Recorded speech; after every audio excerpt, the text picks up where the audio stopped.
Olá, seja muito bem-vindo e bem-vinda. Está começando agora mais uma edição do Pauta 2, um programa para te conectar com profundidade aos principais assuntos da semana. E a pauta de hoje é educação. Nós vamos falar sobre a redução da taxa de analfabetismo aqui no Brasil. O país evoluiu, mas como podemos avançar ainda mais? O índice de analfabetismo recuou, mas há ainda mais de 11 milhões de pessoas com 15 anos ou mais que não sabem ler ou escrever um bilhete simples. Idosos, indígenas, pretos e moradores do Nordeste são os mais afetados. As políticas públicas de combate ao analfabetismo são essenciais para promover a igualdade de oportunidades. No programa de hoje, também vamos destacar como o acesso à educação contribui para reduzir disparidades sociais. Em destaque ainda, a participação social e capacitação de profissionais da educação. E para falar sobre esse assunto, nós conversamos a partir de agora aqui no Pauta 2 com a Roberta Panico, diretora da Roda Educativa. Roberta, muito obrigada pela disponibilidade de estar aqui com a gente no Pauta 2. Bem-vinda. Boa tarde, obrigada pelo convite e vamos aí na conversa. Então, Roberta, para começar aqui o nosso bate-papo para um assunto tão importante, a gente quer entender um pouquinho da evolução histórica dessa taxa de analfabetismo aqui no Brasil. Você poderia falar para a gente, né, os principais fatos históricos, sociais, que contribuíram para a redução da taxa ao longo dos últimos anos?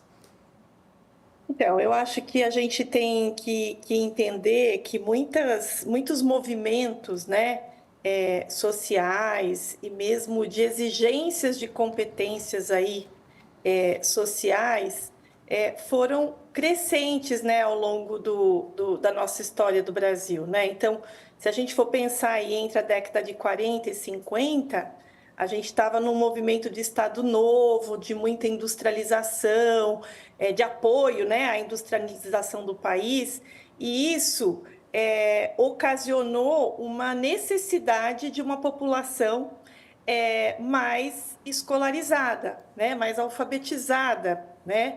Então, eu acho que todo esse movimento crescente da nossa sociedade, acho que vai trazendo necessidades e exigências na competência mesmo de leitura e escrita de toda a população, né? Então, acho que a gente pode entender assim que a partir da década de 40 e 50 é quando a gente começa a ter o maior acesso à educação pública no nosso país, né? Que em detrimento a outros países, inclusive da América Latina, nós começamos tardiamente a oferecer e a possibilitar esse acesso, né? Mas isso foi importante para hoje a gente estar chegando em níveis menores de analfabetismo, né? Então, acho que também esse grande deslocamento da população do campo para as cidades também acabou proporcionando maiores condições das pessoas que estão, né, nos centros urbanos chegarem à escola, né? Então, isso também é um fator aí de acesso à educação, à escolarização e, portanto, também de diminuição do analfabetismo, né? Mas eu acho que a gente precisa lembrar que a sociedade tem feito exigências maiores em relação a essa competência de leitura e escrita, né? Então, não necessariamente quem hoje passou por uma escolaridade ou está na escola tem todas as competências necessárias para viver nesse mundo aí que faz tantas exigências para a sua população, né? Certo, e antes da gente falar mais, né, sobre o que significa ser realmente alfabetizado, eu queria que a senhora continuasse um pouquinho, né, nesse sentido, trazendo esse resgate histórico. Quais que têm sido os alvos das políticas historicamente, né? Quando a gente vem observando o que se é feito para combater o analfabetismo, como que essas políticas têm sido colocadas na prática? Tá. Bom, eu acho que a gente sempre está correndo um pouco atrás do prejuízo, né? Então, acho que, como eu falei anteriormente, o fato da democratização do ensino público ter acontecido tardiamente aqui no Brasil, a gente sempre pensa em políticas que garantam a escolaridade das crianças, mas também o reparo a quem não teve esse direito assegurado, né? Então, nas políticas de alfabetização ou de educação de jovens e adultos, né? Então, quando a gente está falando da alfabetização no nosso país, a gente ainda tem que falar desses dois movimentos, né? Que é da entrada de todas as crianças na idade regular no processo de alfabetização, mas também dos adultos e jovens que não tiveram a possibilidade de ter esse direito garantido, né? Então, eu acho que ao longo do nosso histórico, assim, a gente tem visto que a educação de jovens e adultos ela tem se regulamentado, né? A gente começa na década de 60 com grandes movimentos, né, de alfabetização de adultos, né, que muitas vezes estavam ligados a igrejas, a sindicatos, a associações de moradores, né, e não ao poder público, né? Mas esses movimentos, eles são também muito importantes, né? Porque eu acho que é uma necessidade social colocada aí para a população e que faz com que as pessoas precisem acessar, né? O que a gente vê nas últimas décadas é que esses coletivos mais sociais têm diminuído e a gente tem visto crescer as políticas de educação, né, de escolarização de jovens e adultos nos sistemas de ensino, né? O que é bastante favorável, porque é um direito, né? Então, como direito, as pessoas podem acessar a escola e ter as suas vagas garantidas, né? Então, a gente diz hoje que a educação de jovens e adultos é uma modalidade da educação básica, né? A educação básica é a educação obrigatória, atualmente de 4 a 17 anos, que é desde a educação infantil até o ensino médio, mas a educação de jovens e adultos é hoje uma modalidade da educação básica, né? É um jeito de poder atender também os jovens e adultos que não conseguiram seguir na sua trajetória regular nessa educação básica. Então, eles têm a possibilidade e o direito de se matricular nessa modalidade de ensino da educação básica, né? Então, o que a gente vê é um crescimento mesmo, né, de políticas que visam garantir esse direito à escolaridade no caso dos jovens e adultos. E no caso das crianças, o que a gente vê além do acesso, né, acho que a gente teve nos últimos anos políticas bem importantes de garantir o acesso das crianças à escola, né, como a educação é obrigatória, então os pais respondem se os seus filhos a partir de 4 anos estiverem fora da escola. Então, são políticas que garantem o acesso, mas a gente tem visto também uma tendência das políticas garantirem a permanência, porque não basta acessar. Se eles acessarem e não permanecerem, e não aprenderem, porque eu acho que a gente também está num nível de política atual que é de garantia das aprendizagens, né? Ele precisa acessar, ele precisa permanecer na escola e ele precisa aprender, né? Então, acho que a gente tem visto aí um crescente mesmo das políticas nessa perspectiva, né? Não só das políticas, mas da legislação brasileira garantir a questão do acesso, da permanência e da aprendizagem dos estudantes nas escolas. Roberta, ainda quero continuar sobre a execução de políticas, mas achei muito interessante o recorte histórico que você apresentou para nós na década de 40, na década de 60, com o movimento Base da Educação. Você citou pontos que são muito atrelados à nossa Constituição Cidadã de 1988, a Lei de Diretrizes Básicas da Educação, enfim, outros instrumentos normativos, o próprio Estatuto da Criança e do Adolescente de 1990, são pontos que são correlacionados. E aí eu pergunto a você, é importante quando a gente pensa na redução da taxa de analfabetismo aqui no Brasil, a gente também associar em mútuas políticas sendo executadas, uma política de saúde, uma política social, uma política que não está diretamente ligada à educação, mas que pode, de certa forma, interferir não só na universalização do ensino, mas também na permanência do aluno na escola? Eu acho que essa é uma pergunta bem importante que você faz, né? Porque eu acho que quando a gente está falando da questão do analfabetismo no Brasil, a gente está falando de problemas que são sistêmicos, né? Não é uma questão só de não ter ido para a escola na idade certa, né? Eu acho que é, às vezes, de falta de condições, pela perspectiva social ou de própria localização, né? Geográfica, de não ter tido condições de acessar esse direito, né? E esse direito, ele precisa ser garantido na educação, mas ele precisa também ser garantido pelos outros setores, né, da gestão pública. Então, a gente precisa pensar como que a educação se articula com a assistência social, com a saúde, porque a população, ela ocupa, né, todos esses setores, né? E esses setores também precisam assegurar condições para que se permaneça dentro da escola, né? Então, hoje, nas discussões que a gente tem feito com muitas redes de ensino, a gente fala muito da importância da escola criar uma rede de proteção intersetorial, né? O que seria essa rede? Seria comitês, né, que se constitui pela educação, pela saúde, pela assistência social, às vezes pelo esporte, pela cultura, né, pelos departamentos, aí, setores de esporte e cultura, que juntos pensem nessa população em condição, às vezes, mais de vulnerabilidade e que precisa ser apoiada nessa rede de proteção para algumas famílias mandarem seus filhos nas escolas todos os dias, terem condições, né, mandarem, mas terem condições de encaminharem todos os dias seus filhos para as escolas, né?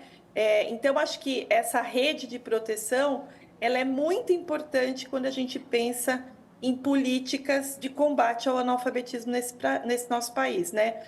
Porque eu acho que a gente é muito grande, com problemas muito diferentes e necessidades também muito diversas, né? E que só um setor não vai dar conta, né? A gente precisa pensar nesse trabalho intersetorial para dar conta de garantir esse direito de educação a todos e todas, né? Roberta, você falou um pouquinho dos grupos, né? A gente daqui a pouquinho vai falar mais sobre os grupos mais vulneráveis. E você também acabou de mencionar que um só setor não vai dar conta. Então, eu quero aproveitar para perguntar sobre o papel das ONGs, né? Como elas podem contribuir para complementar essas iniciativas governamentais no combate ao analfabetismo aqui no Brasil. Então, a gente teve, como eu disse anteriormente, historicamente, né, grandes movimentos, né, de organizações sociais na garantia do acesso à leitura e escrita de grande parte da população adulta do nosso país, né?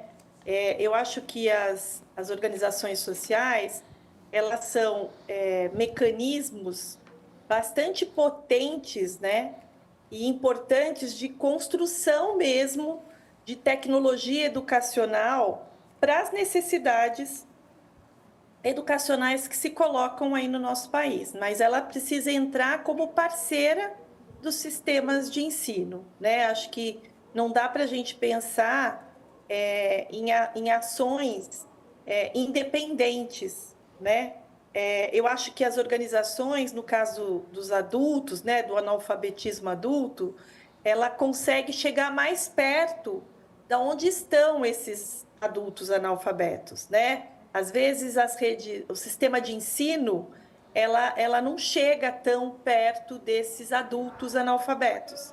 E essas organizações sociais conseguem pelo próprio movimento, pela própria constituição social, chegar mais perto, né? Então, como que eu acho que ainda falta são mecanismos de boas articulações entre as organizações sociais e o sistema de ensino, para isso poder, de uma certa forma, também apoiar essas políticas, né? Porque eu acho que os governos hoje, a condição que eles têm muitas vezes é pensar em políticas macro, né? Usando os equipamentos educacionais que são as escolas. Mas para esse percentual de analfabetismo que a gente tem hoje, né, nesse último dado, de 7% de analfabetismo da população acima de 15 anos, a sua grande maioria indígenas, a gente sabe que isso está mais na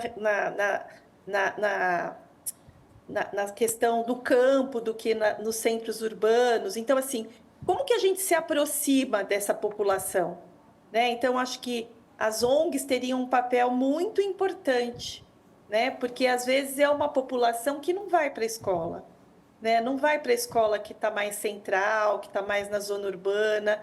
Então, como que a gente pensa em políticas que atendam a essa diversidade, a essa distribuição geográfica, a essa questão étnica, né? Porque eu acho que agora a gente está chegando nesse refinamento com esse resultado, né?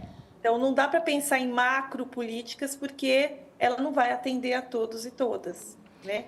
Então, acho que o papel das ONGs aí teria um papel, do meu ponto de vista, muito importante para a gente pensar em um atendimento mais próximo e mais diverso para essa diversidade da população que ainda está analfabeta. E pensando justamente, né, Roberta, nessas pessoas que ainda não têm acesso à alfabetização, eu queria que você comentasse um pouco sobre os efeitos para essas pessoas, mas também para as suas comunidades, quando a gente realmente articula boas ações, ações efetivas, né, que vão levar à alfabetização para esses grupos. Que efeitos, né, que impactos positivos essas pessoas têm e também as comunidades ao seu entorno? Então, acho que essa é uma questão bem importante, né? Porque existem pesquisas que apontam que a renda de uma pessoa é 18% maior quando ela tem um curso técnico, né? E 2,5 vezes maior quando ela tem um diploma, né? Então, eu acho que esses dados apontam para a gente um ciclo que a gente precisa romper, né? Então, é claro que as pessoas menos escolarizadas estão em condições, muitas vezes, menos favorecidas economicamente, né? E a gente sabe que a escolaridade dá para ela a possibilidade de melhorar mesmo a sua situação econômica, mas não só econômica, né? Porque eu acho que a gente também tem que pensar, quando a gente pensa na melhoria, no desenvolvimento humano das pessoas, não é só a questão financeira, é a questão da saúde, é a questão da escolaridade dos seus familiares, né? Então, por exemplo, a gente tem pesquisas que apontam que crianças de mães, principalmente mães escolarizadas, têm muito mais chance de completar a sua trajetória escolar regular, né? Então, olha a importância das mães na escolaridade dos seus filhos, né? Mais das mães do que os dos pais, né? Isso é bem interessante, né? A mesma coisa em relação à saúde, né? Quanto mais os pais são escolarizados, menor a taxa de mortalidade infantil. Então, acho que quando a gente pensa na questão da alfabetização, né, da alfabetização de uma população, a gente está falando de desenvolvimento humano, né, de melhores condições e garantias de um desenvolvimento humano, né, na perspectiva econômica, social, porque eu acho que a questão do analfabetismo traz um impacto social muito grande, né, de aumento de violência, de falta de trabalho, de falta de oportunidades profissionais, né? E também um impacto na educação dos seus próprios filhos, na saúde dessa população. Então, acho que os impactos são de todas as ordens, né? De todas as áreas. Por isso que eu falei anteriormente, né? A gente precisa de um projeto de educação que envolva também e corresponsabilize todas as áreas, né? E não só a educação pelo analfabetismo. Eu acho que o impacto acaba sendo em todas as áreas, né? Então, como que a gente pensa um plano de educação e de alfabetização que possa apoiar o desenvolvimento de uma comunidade mesmo, né? Porque senão a gente fica num ciclo, né? Baixa escolaridade, pobreza, baixa escolaridade dos filhos, falta de opções e a pobreza, enfim, a gente não sai desse ciclo, né? Então, a escola, a educação é uma grande mudança de possibilidades aí, né? Mas acho que ela também não consegue sozinha, ela precisa de todo o aparato das outras áreas para garantir isso, né, no nosso país. Estamos conversando aqui no Pauta 2 com a Roberta Panico, diretora da Roda Educativa. A pauta é a taxa de analfabetismo aqui no Brasil. O Pauta 2 faz um rápido intervalo, mas daqui a pouquinho a gente está de volta.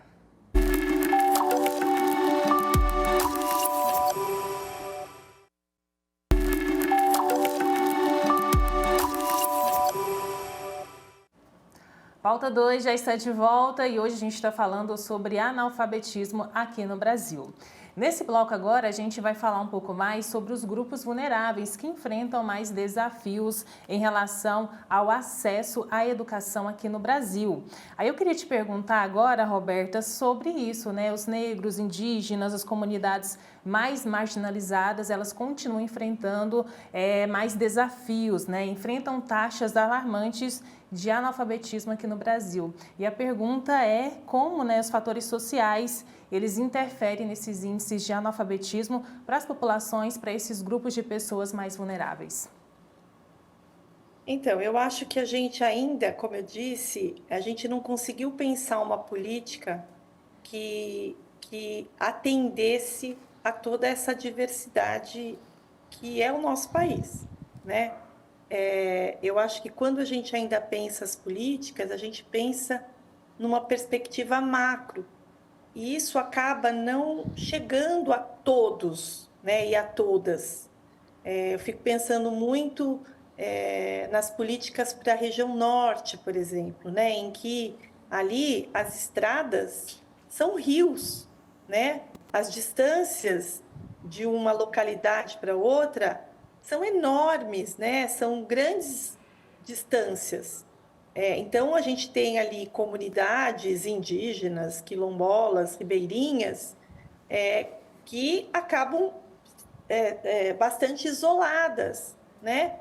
Como que as políticas podem chegar a essas localidades, né? Como a gente garante que todas essas pessoas, né, estando onde estão, tenham a possibilidade de se alfabetizarem, né? Então, eu acho que é isso que a gente precisa pensar, né? Como que essas políticas se ajustam a essas diferentes, as grandes distâncias geográficas que essas comunidades têm, as condições que elas têm, aos interesses e expectativas que elas têm, né? Porque quando a gente fala, por exemplo, a gente vê, né, nesse último resultado que o grande percentual de pessoas analfabetas estão na etnia, são os indígenas, né?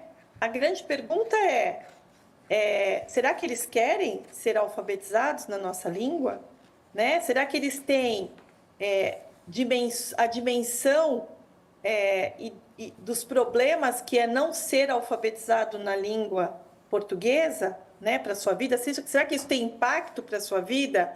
Então, provavelmente, uma política para a alfabetização dos indígenas vai ser muito diferente de uma política de alfabetização nos centros urbanos, em que as pessoas estão querendo se inserir no mercado de trabalho, ou sei lá, tenham outras expectativas. Então, eu acho que o grande desafio quando a gente fala desta taxa de analfabetismo hoje no Brasil, com essa diversidade, né, considerando as condições aí diversas dessa população, é pensar em políticas ajustadas para cada uma dessas questões e dessa diversidade, né? Então, acho que esse é o grande desafio que a gente está e que a gente vai enfrentar aqui no nosso país, né? Não adianta a gente pensar em macropolíticas, como a gente já pensou anteriormente. Agora, a gente precisa pensar em questões, em políticas mais ajustadas às necessidades dessas pessoas. E pensando nisso, Roberta, é importante também a gente fazer essa reflexão sobre características sociais também, né? Como, por exemplo, o próprio racismo, o racismo estrutural, que com certeza tem essa influência nessa realidade que é dada a pessoas pretas, pessoas quilombolas, indígenas. Quando a gente pega os dados, né, relacionados à educação, os maiores números de evasão escolar, né, de repetição, de desistência, infelizmente, estão vinculados a esses tipos de grupos. E eu queria que a senhora comentasse, né, sobre como que políticas públicas precisam considerar isso, considerar o racismo e como que características como essa, como discursos como esse, continuam a prejudicar esses grupos. E eu acho que essa é uma questão também bem importante, mesmo quando a gente fala da educação, né? Porque assim como é difícil a gente assumir o racismo que ainda existe dentro da gente, porque a gente foi constituído, né, institucionalmente, estruturalmente dentro de pressupostos racistas, né? Então, é difícil também hoje assumir que ele está dentro das escolas, né? E ele está. Então, assim, hoje a gente tem levantamento de dados, né, como esse agora que saiu, dos dados de analfabetismo, mas esses outros que você também aponta, de evasão, de abandono, de reprovação, em que a gente já consegue marcar a diferença que esses resultados apresentam para as pessoas brancas e para as pessoas pretas e pardas, né? Então, acho que é muito importante ter esses dados, porque, de fato, quando a gente vê um dado de alfabetização das crianças, as crianças que menos se alfabetizam na idade certa são as crianças pretas e pardas, em relação às brancas. As brancas sempre se alfabetizam mais do que as pretas e pardas. E olhar para isso e pensar o que a gente está fazendo, que a gente nunca entendeu, né? E nunca se deparou, e nunca se incomodou com essa diferença, é muito importante, né? Então, hoje a gente tem visto um movimento muito grande na educação, de uma educação antirracista mesmo, e que estão, assim, nas pequenas ações cotidianas, né? O que é para uma criança preta entrar dentro de uma escola e ter aula de história só na perspectiva dos brancos, né? A gente precisa mudar isso. A gente já tem lei que aponta que a história do Brasil é outra, né? Ela precisa ser vista na perspectiva dos pretos, né? E não só dos brancos, dos portugueses, né? Existem controvérsias, então isso precisa aparecer. Que ambiente é esse da escola, né? Que não traz nenhuma identidade com a questão dos negros nesse país, né? Que não tem um professor preto, às vezes, né? Que o diretor é sempre uma pessoa branca. A gente tem feito uma discussão muito interessante com os professores, que é analisar o mapa das classes. Quando a gente olha para como as crianças estão distribuídas na sala de aula, geralmente as crianças brancas são as crianças que estão mais próximas do professor. E as crianças pretas são as crianças que estão mais distante, mais ao fundo da sala. Por que isso é assim? Acho que essa é uma reflexão importante da gente provocar nos educadores, né? O que a gente pode mudar disso, né? Estar atento a essa proximidade. Será que aqueles que estão mais distantes estão aprendendo tanto quanto aqueles que estão mais próximos do professor? Qual que é essa configuração da sala que precisa ser mexida para que todos possam, de fato, serem cuidados, estarem mais próximos? Porque a gente sabe que aprender depende de vínculo, né? Então, acho que são essas discussões do cotidiano que precisam começar a aparecer dentro das escolas, né? Para a gente ir rompendo e se incomodando com esses resultados, porque todos têm os mesmos direitos, que é de aprender, o que é direito de aprender, né? Roberta, quando pensamos na análise do ponto de vista geográfico, você citou agora há pouco a região norte do Brasil, as grandes distâncias, e quando nós analisamos as desigualdades regionais de outras localidades do país, principalmente quando a gente compara a região sul-sudeste do Brasil com o norte e nordeste, porque nós temos uma diferença muito grande em relação às taxas de alfabetização aqui no país, é somente do ponto de vista histórico, de formação do país, de colonização, ou não? Nessa história mais recente, de uma falta de efetividade das políticas executadas em cada um destes locais? Então, eu acho que é lógico que as oportunidades, as melhores oportunidades estão onde tem mais recursos financeiros, né?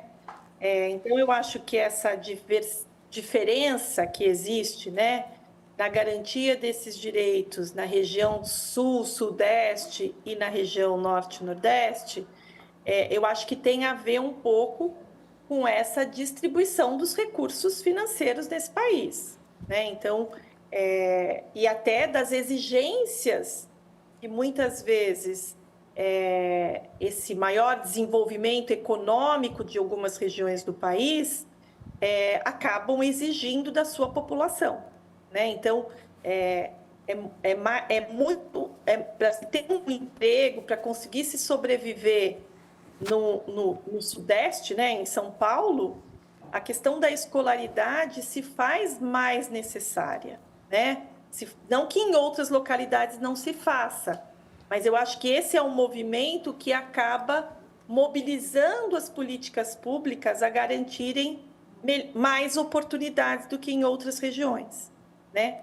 Ao mesmo tempo, a gente tem visto, lá na roda educativa, a gente faz a gestão de um índice, que é o Índice de Oportunidade da Educação Brasileira, que é o IOEB. E o que a gente tem visto nesse movimento, né, ao longo da série histórica, desde 2015 até 2023, em relação a esse Índice das Oportunidades Educacionais, que lógico, na região sudeste e no sul, ele acaba sendo numericamente maior do que em outras regiões.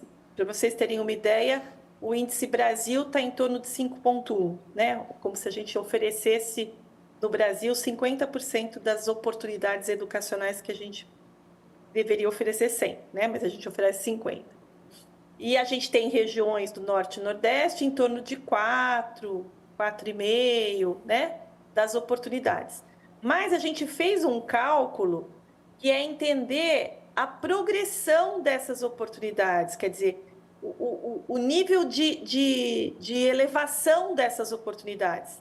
E a gente se surpreende, porque as oportunidades na região sul e sudeste parecem mais estagnadas, enquanto que na região norte e nordeste elas estão crescendo, né?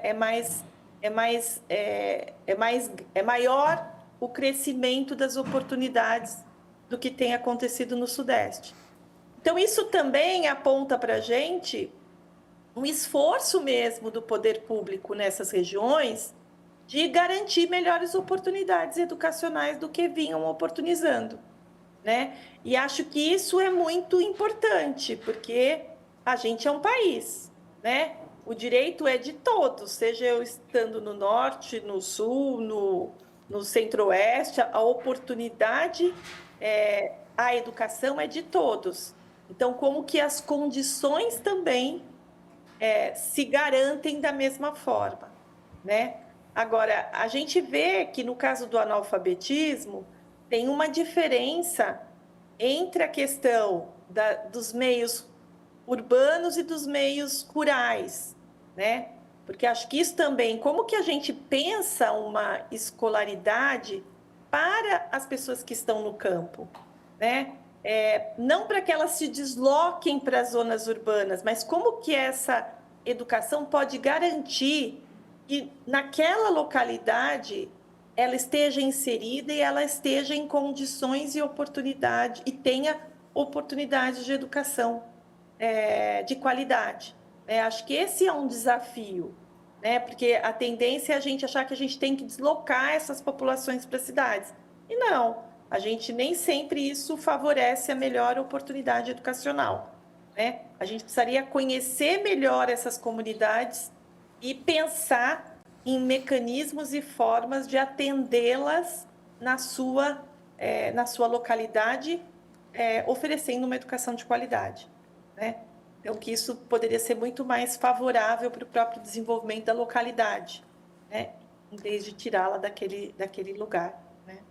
Roberta, aqui já finalizando esse segundo bloco do Pauta 2, eu quero falar um pouquinho ainda sobre esse aspecto geográfico que o Samuel mencionou, que você está falando nessa resposta, em específico sobre o Nordeste, né? No último balanço, levantamento, o Nordeste apresenta as maiores taxas de analfabetismo.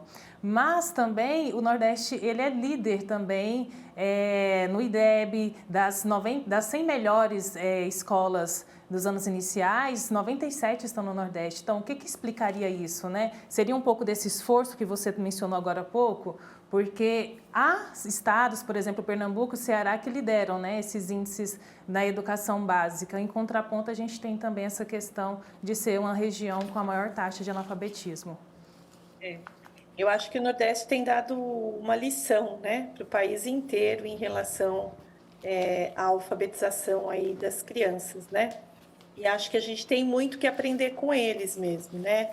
E principalmente por essa perspectiva da colaboração na educação, né? Que se a gente vê no Ceará, a gente vê em Pernambuco, a questão do regime de colaboração entre Estado e municípios para a garantia da alfabetização de todas as crianças, independente da rede de ensino que ela estude, se é estadual ou se é municipal, né? Então, acho que quando a gente tem esses esforços coletivos e colaborativos entre os entes federados, isso é uma força muito grande para mudar os resultados de aprendizagens, né?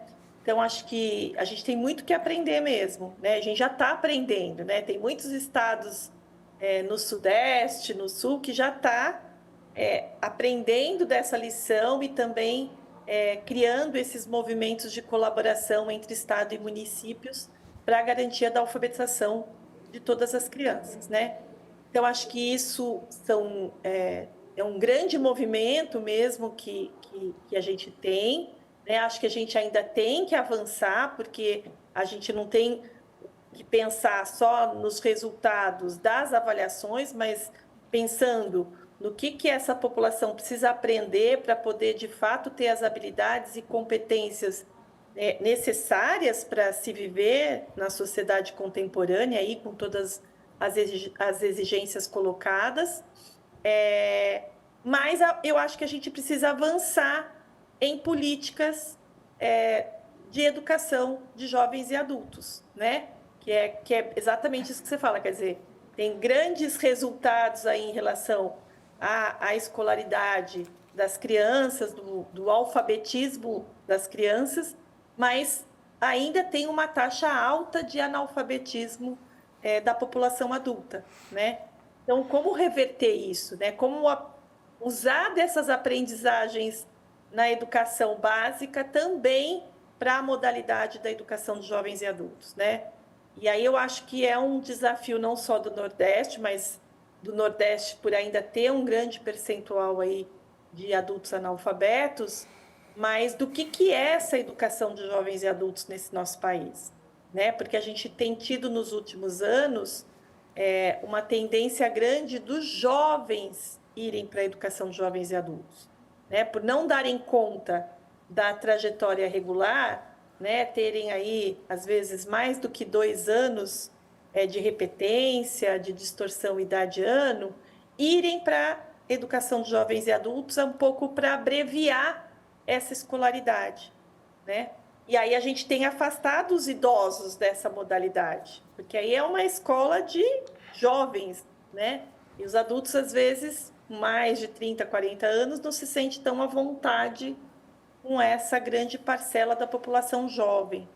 Ao mesmo tempo, a educação de jovens e adultos, ela é muito estruturada dentro da educação regular. Então, apesar de serem adultos, de terem trabalhado o dia inteiro, de terem expectativas e saberes muito distintos, eles têm que ir para uma escola que funciona de 4 a 5 horas diária, com todas as exigências que tem o ensino regular. E, às vezes, isso não se ajusta, né, às necessidades desses adultos. Então, acho que a gente tem aí um grande desafio do nosso país, não só do Nordeste, mas da onde ainda estiverem esses analfabetos e essa população com baixa escolaridade, de como pensar a estrutura e a política da educação de jovens e adultos no nosso país, né? Política de educação de jovens e adultos demanda soluções, então, para tentar reduzir ainda mais essa taxa de analfabetismo aqui no Brasil. E esse é o assunto aqui do nosso próximo bloco do Pauta 2. A gente faz uma rápida pausa, já a gente está de volta.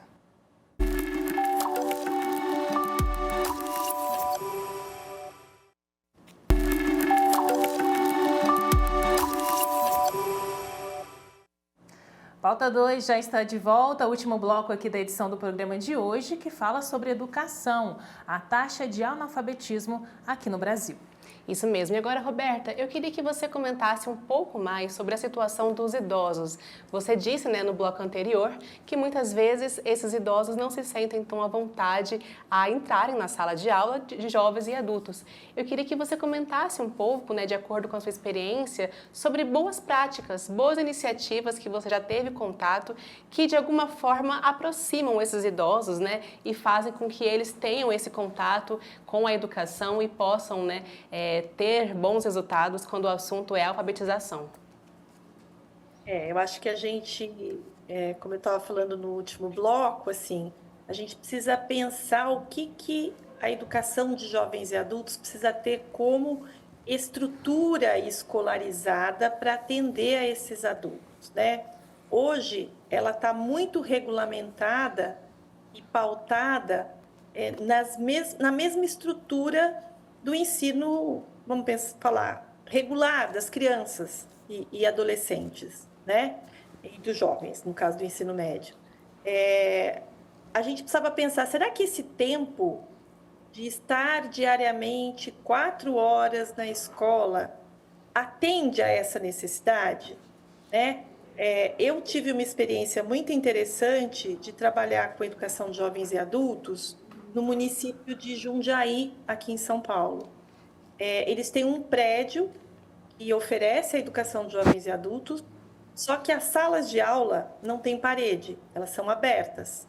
Existe um material estruturado, então os estudantes estudam esse material em casa e eles vão para a escola para assistir às aulas que eles têm dúvidas. Então, eles têm as salas abertas, porque eles podem entrar na sala sem pedir licença, né? No sentido de... eles estão vendo a aula, eles sabem que aquela aula atende a sua necessidade de aprendizagem e eles assistem aquela aula. E aí existem avaliações para ir dando a esses estudantes a certificação dessa escolaridade. Então, os estudantes, eles vão um pouco pelo próprio ritmo e pela própria necessidade deles.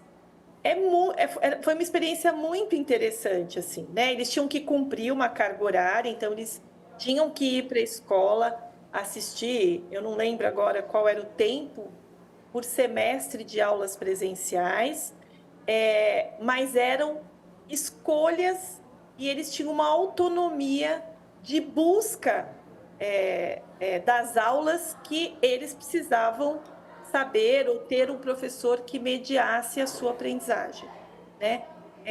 Eu acho que esses mecanismos que desconstroem um pouco, né, essa metodologia, essa estrutura que a gente está habituada de entrar 7 horas, sair, sei lá, às 11, não poder faltar, né? É uma rigidez. Mas vamos pensar, para esses adultos, a escola não é o único problema. Às vezes é o último problema que ele tem. Ele tem outros problemas, que é o trabalho, que é os filhos, que é colocar comida em casa.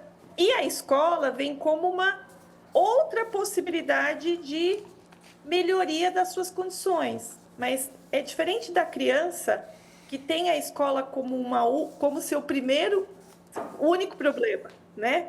Então, acho que essa flexibilidade precisava ser construída, inclusive, na legislação da educação de jovens e adultos, sabe? E eu não tenho visto esses movimentos de quebrar paradigmas mesmo, para poder atender esses adultos na sua especificidade, né? A gente sabe que um adulto, eles têm muitos saberes que foram construídos aí no seu cotidiano, né? Eu sempre penso, eu dei aula para educação de jovens e adultos, e eu tinha alunos que em cálculo mental, eles faziam um cálculo de cabeça muito melhor e muito mais rápido do que eu, né? Isso é um super conhecimento, é uma base conceitual de cálculo muito importante. Como que a gente aproveita isso para eles avançarem nesses conhecimentos e não desconsideram isso como um conhecimento válido para só aprender o que está no livro sem relacionar o que eles sabem com o que está colocado de uma forma mais acadêmica, mais escolarizada, né? Então, eu acho que na Roberta, perspectiva do currículo... Oi, pode falar. Não, é porque nesse sentido que você fala, me traz aqui uma reflexão, porque a gente percebe que quando se trata de monitoramento de políticas educacionais, estados e municípios, muitas vezes, até as próprias gestões das escolas, pensam muito no número. A escola está em tal posição no IDEB, o estado está em tal posição no IDEB, o município. É um pensamento muito macro, mas às vezes a questão da especificidade que você trouxe é deixada de lado. Como é que a gente pode pensar tudo isso relacionando esses diferentes elementos, mas tendo um monitoramento e uma avaliação para uma melhoria de uma política pública, não só da alfabetização, mas de outras partes aí do ensino ao longo da vida de uma pessoa? Eu acho que assim, as políticas de avaliação, elas foram muito importantes para o Brasil melhorar a sua qualidade ou se preocupar, né? Ficar atento à qualidade da educação. Mas elas avaliam um pedaço do que é importante e não é uma avaliação global de tudo o que precisa ser avaliado e pensado no monitoramento mesmo e na perspectiva maior de desenvolvimento educacional, né? Só que ela tem se restringido muitas vezes ao que a gente entende o que é qualidade de educação, né? Qualidade de educação hoje não é ter um IDEB 7, né? E o IDEB, na verdade, ele está avaliando o fluxo, então provavelmente os meninos não estão sendo reprovados, e avalia partes de saberes, mas é uma parte do saber, de todo o saber que os alunos deveriam estar aprendendo, né? E uma parte que diz respeito à proficiência de leitura e de resolução de problema, mas é muito mais o que a gente tem a aprender dentro da escola, né? Então, assim, como que a gente pensa em políticas em que essas avaliações externas tragam elementos, sim, para a gente melhorar o funcionamento das escolas, mas não se restringam não se restringe a qualidade da educação a esses resultados somente, né? Mas a esse monitoramento, a essa avaliação também formativa que deve ser gerada e elaborada pela própria escola, né? Então, no caso da educação de jovens e adultos, eu penso muito na importância, por exemplo, a gente não tem uma avaliação externa desta modalidade de ensino. Será que mudaria? Seria diferente do que a gente avalia com as crianças? Provavelmente, né? Mas a gente não tem essa especificidade para monitorar, né? A gente sabe que o índice de evasão na educação de jovens e adultos é alto. Será que monitorar isso deve ser muito importante para a gente até compreender o quanto que essa escola está aderente às expectativas ou não desses adultos, né? E a gente não vê esse tipo de análise dentro das redes, né? A questão da evasão da educação de jovens e adultos cai numa normalidade e que às vezes não pode ser considerada normal, né? Lógico que pode ter a ver com as questões sociais e por isso a gente precisa olhar para essa comunidade escolar, porque às vezes uma empresa que ficava do lado da escola mudou e aí os alunos acabaram não tendo mais condição de estudar naquela escola, mas isso são questões que a gente precisa monitorar na educação de jovens e adultos e que a gente não vê isso como um aspecto sendo monitorado, né? É como se a questão da evasão fosse normal.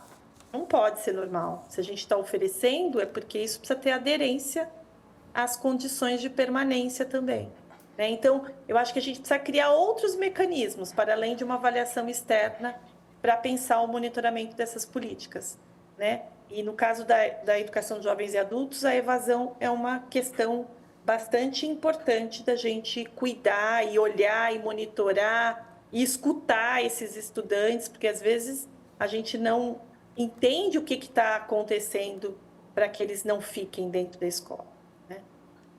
Roberta, educação é um assunto essencial para a gente aqui do Sistema Sagres. Nós vamos continuar falando, né, acompanhando essa questão da taxa de analfabetismo, mas quero muito agradecer a sua participação, a sua contribuição com a gente no programa aqui de hoje para falar de um assunto tão importante. Muito obrigada e até uma próxima. Obrigada, eu que agradeço essa oportunidade. A gente conversou aqui no Pauta 2 com a Roberta Panico, diretora da Roda Educativa. A gente falou sobre educação, sobre a taxa de analfabetismo aqui no Brasil. E assim nós terminamos essa edição aqui do Pauta 2, agradecendo a sua companhia e te convidando também para mandar sua sugestão de pauta aqui para a gente, através das nossas redes sociais. No nosso Instagram você pode deixar também a sua sugestão para o nosso próximo programa. Muito obrigada pela companhia, grande abraço e até a próxima.